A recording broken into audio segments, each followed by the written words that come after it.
سیر کرتے تو دیکھ لیتے کہ جو لوگ ان سے پہلے تھے ان کا انجام کیسا ہوا۔ وہ ان سے زور و قوت میں کہیں زیادہ تھے، اور انہوں نے زمین کو جوتا اور اس کو اس سے زیادہ آباد کیا تھا جو انہوں نے آباد کیا،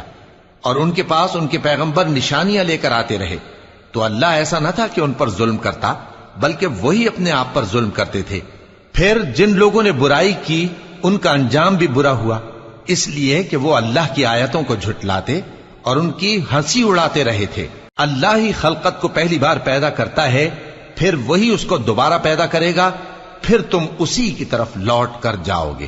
اور جس دن قیامت برپا ہوگی گناہگار نا امید ہو جائیں گے، اور ان کے بنائے ہوئے شریکوں میں سے کوئی ان کا سفارشی نہ ہوگا، اور وہ اپنے شریکوں سے منکر ہو جائیں گے۔ اور جس دن قیامت برپا ہوگی اس روز وہ الگ الگ فرقے ہو جائیں گے، تو جو لوگ ایمان لائے اور عمل نیک کرتے رہے